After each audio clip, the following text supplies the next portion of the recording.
I caught my wife lying to me, and I don't know how deep this goes. I never thought I'd be the guy posting here. I used to read these stories and think, how do people not see it sooner? Now I get it. When you're in it, everything feels explainable. Until it doesn't. I'm 32M, my wife is 30F. We've been together for 6 years, married for 3. For most of that time, things were actually good. Not perfect, but stable. We had routines, inside jokes, plans for the future. We even started talking about buying a bigger apartment last year. But about 4 months ago, something shifted. At first it was small things. She got more sharp.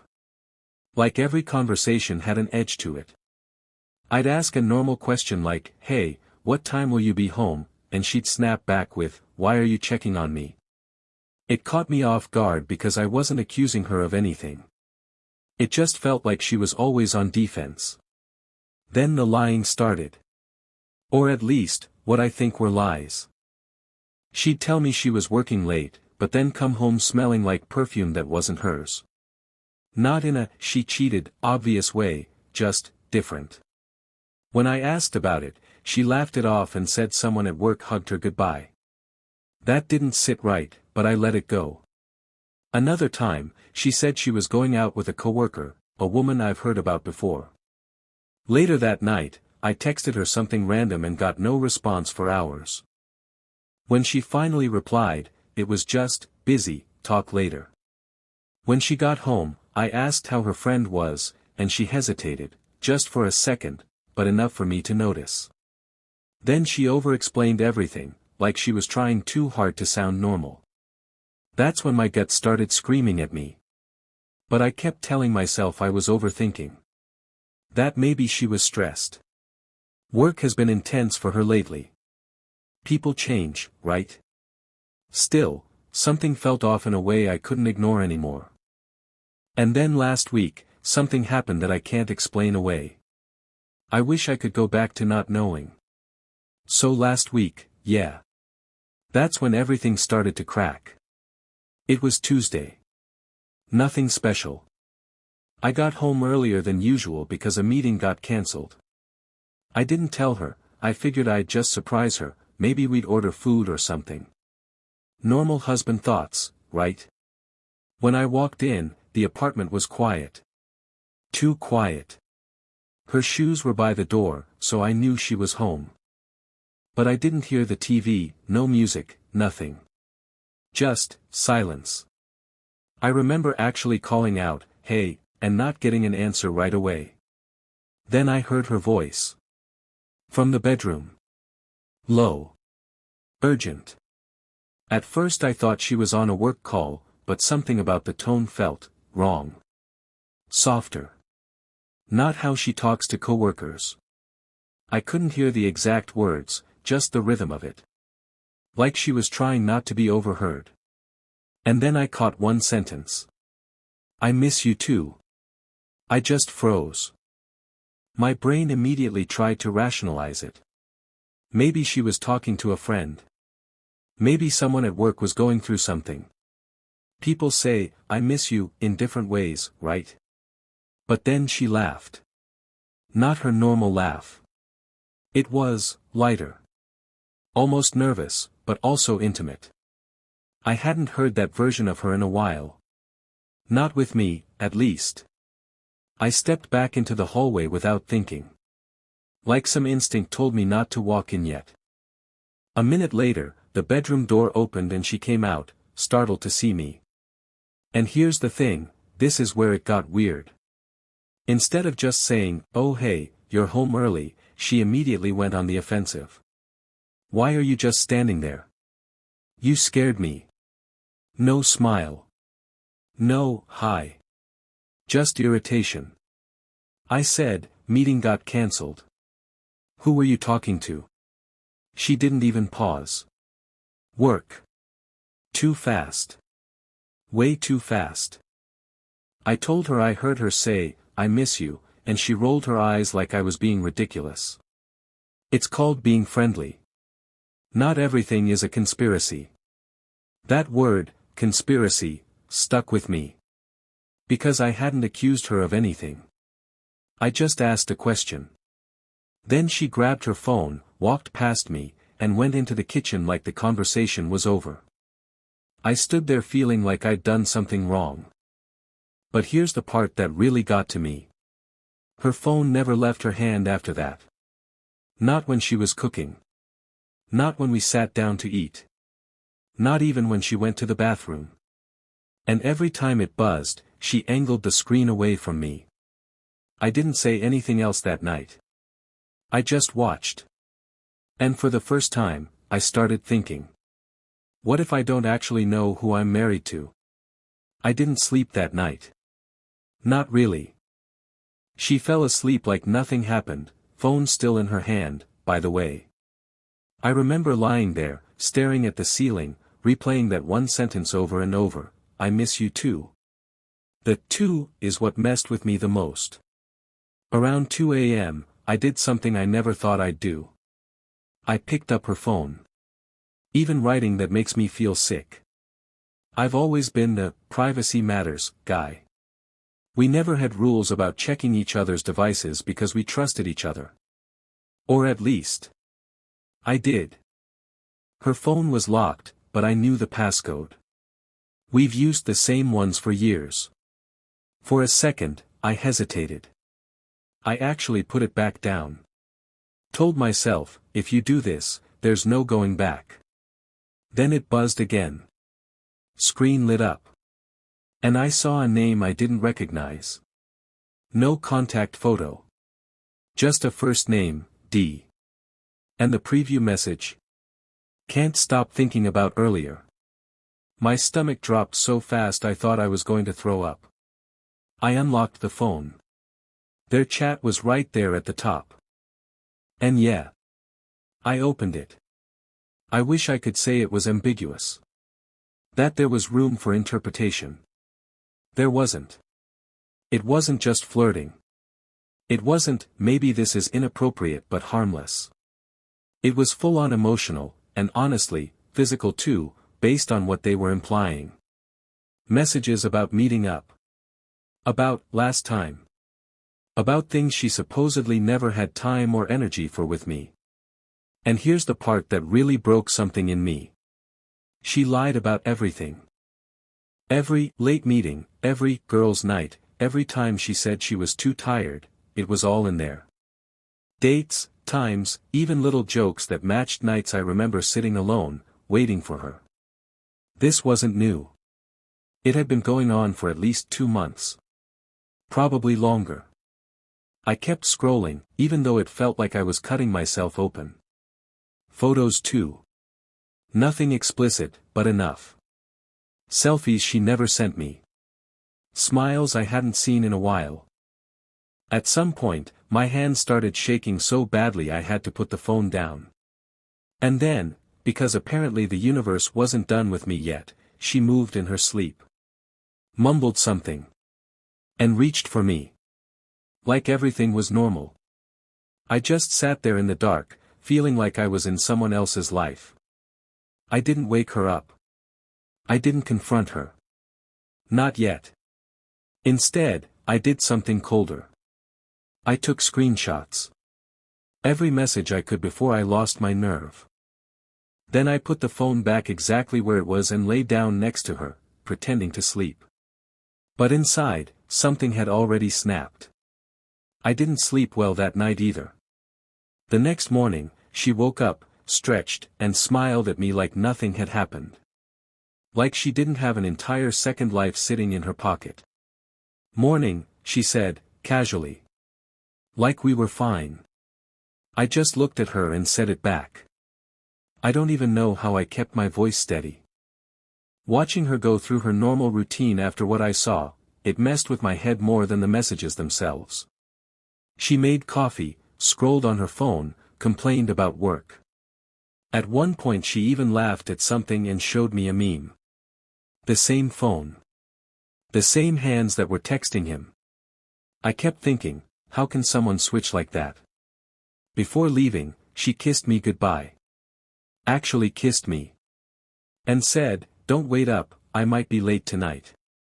I almost laughed. I think a part of me wanted to. Instead, I said, "Work again." She gave me that look. The one that's half annoyed, half defensive. Yeah. Is that a problem? There it was again. That edge. Like I was the one crossing a line. I just shook my head. No. Just asking. She grabbed her bag and left without another word. The second the door closed, I felt the air leave the room. I didn't go to work that day. I sat on the couch for hours, going through the screenshots over and over. Looking for anything that might make it less real. Some context I missed. Some explanation that didn't involve betrayal. There wasn't one. If anything, it got worse the more I read. There was one message from him that stuck in my head. "Does he suspect anything?" And her reply. "No. He trusts me." I don't think I've ever felt something break that cleanly inside me. Not anger. Not yet. Just humiliation. By the afternoon, that numb feeling started turning into something sharper. Questions started piling up. Who is this guy? How did they meet? How long has she been lying straight to my face? And the biggest one. Why? I kept replaying the last few months, trying to pinpoint where things went wrong. Was I distant? Did I miss signs? Was I just convenient for her? Around 6 p.m., she texted me. "Staying late. Don't wait." I stared at that message for a long time. Then I opened the screenshots again, and saw the plan they had for that same night. Same time. Same excuse. That's when something shifted in me. Up until that point, I was reacting. Now. I decided I needed to see it with my own eyes. I didn't have some grand plan. No dramatic speech prepared. No idea what I'd even do if I saw them together. I just couldn't sit there anymore pretending I didn't know. Around 7:30 p.m., I grabbed my keys and left. According to the messages, they were meeting at a small bar across town. Not one we usually go to. Which, yeah, makes sense now. The whole drive there, my head was a mess. One minute I was thinking, "Don't go. You don't need to see this." The next minute, "You already know. Just confirm it." I kept gripping the steering wheel so hard my hands started to hurt. When I got there, I didn't go inside right away. I sat in the car like an idiot for at least 10 minutes, watching the entrance. People going in, laughing, smoking outside. Normal life. Meanwhile I felt like I was about to walk into something that would permanently mess me up. Then I saw her. She stepped out of a taxi. And I swear, she looked different. Not in some huge, obvious way. But enough. She was dressed nicer than she ever does for work. Hair done. That same perfume I noticed before. And she was smiling. Not the tired, distracted smile I've been getting for months. A real one. She checked her phone, typed something, and then looked toward the entrance like she was waiting. A few seconds later, a guy walked out. That must have been D. I didn't recognize him. Mid-30s maybe. Confident. The kind of guy who doesn't hesitate. He walked straight up to her, and without any awkwardness, without even a second of hesitation. He kissed her. Not a friendly hug. Not something you could misinterpret. A kiss like they've done it 100 times before. I felt nothing at first. No anger. No yelling. No urge to run in there and cause a scene. Just this cold, empty clarity. Like every doubt I had was just gone.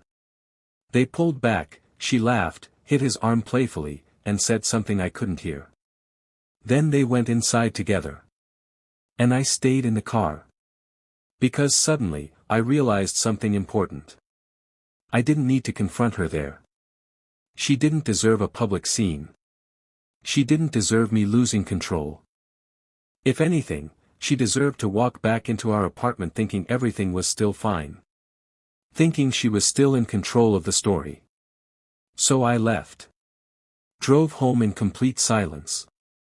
And for the first time since this started, I wasn't confused anymore. I was done pretending. Now it was just a matter of how I was going to end it. By the time I got home, the shock had worn off. What replaced it wasn't explosive anger like I expected. It was something quieter. Heavier. Controlled. I knew exactly what I'd seen. There was no room left for doubt, excuses, or maybe it's not what it looks like. So I started preparing. First thing I did was back everything up. Screenshots, timestamps, even notes about what I saw that night. Not because I wanted revenge, but because I didn't trust her not to twist the story later. And if there's one thing I'd learned by now, it's that she lies fast and convincingly. Then I sat down and thought about what I actually wanted. Not what would hurt her the most. Not what would look dramatic or satisfying in the moment. What would give me control back? I realized pretty quickly that I didn't want to scream. I didn't want to beg for explanations. I didn't even want closure from her. I just wanted out. Clean. Final. Around 11:45 p.m., I heard the front door unlock.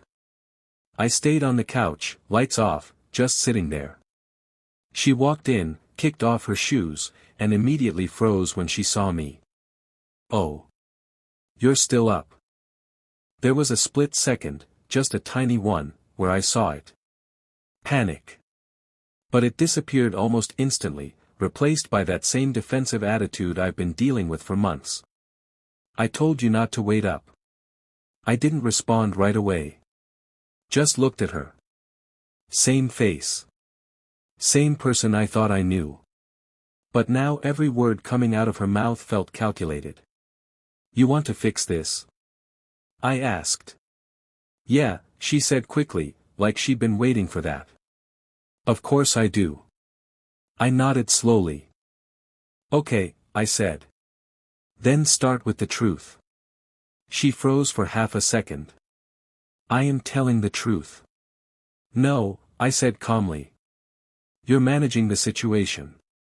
"That's not the same thing." Her expression hardened again. "I don't even know what that means." "It means," I continued, "you're only admitting what you think you have to admit. And even then, you're minimizing it." She crossed her arms. "Because there's nothing more to admit." I let out a quiet breath. "Have you slept with him?" There it was. The question neither of us had said out loud yet. She didn't answer immediately. And that silence. That was louder than anything she could have said. "No," she replied finally. "Too late. Too measured." "Look me in the eyes and say it," I said. She rolled her eyes again, but did it. "I didn't sleep with him." I held her gaze for a few seconds. And I didn't believe her. Not even a little. But here's the thing, I realized it didn't even matter anymore. Because even if that one detail was somehow true, everything else was already enough. "You know what's funny?" I said quietly. "What?" she snapped. "If you had just told me the truth at the start, even now, this conversation might have been different." She scoffed. "Oh please." "No, seriously," I said. "I might have still left. But at least I'd respect you a little." That hit hard. Her face changed instantly. "Respect?" she repeated. "You're talking about respect after going through my phone like that?" There it was again. Back to that. I shook my head. "You really don't get it, do you?" "Get what?" she shot back. "That it's not about the phone," I said. "It's about the fact that I had to go through it to find out who you actually are right now." Silence. She didn't have a quick comeback for that one.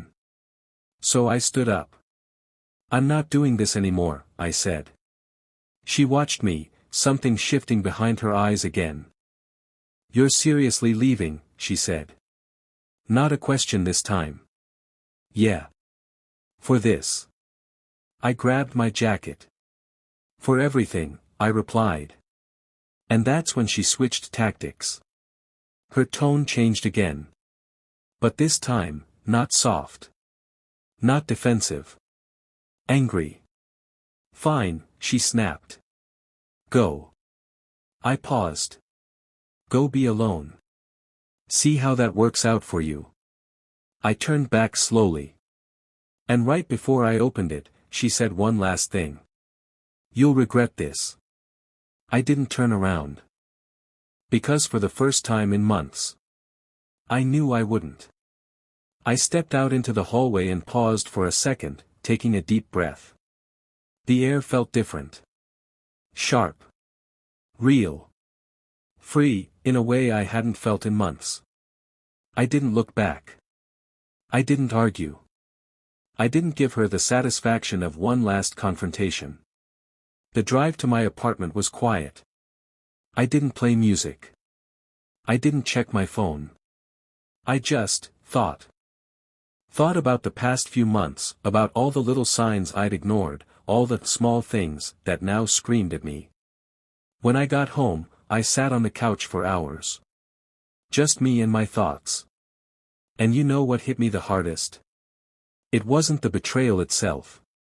It was the realization that I'd been trying to make someone care about me who had already checked out emotionally months ago. I replayed everything, her sharp words, the lies, the deflections. The casual way she treated cheating as if it were nothing. And the truth hit me, I didn't need to be the victim in her story anymore. I didn't need her approval, her acknowledgement, or her guilt. I had my own life to reclaim. I've also learned to trust my instincts. When something felt off, it was. Ignoring it only made the eventual pain worse. To anyone out there going through something similar. Trust yourself.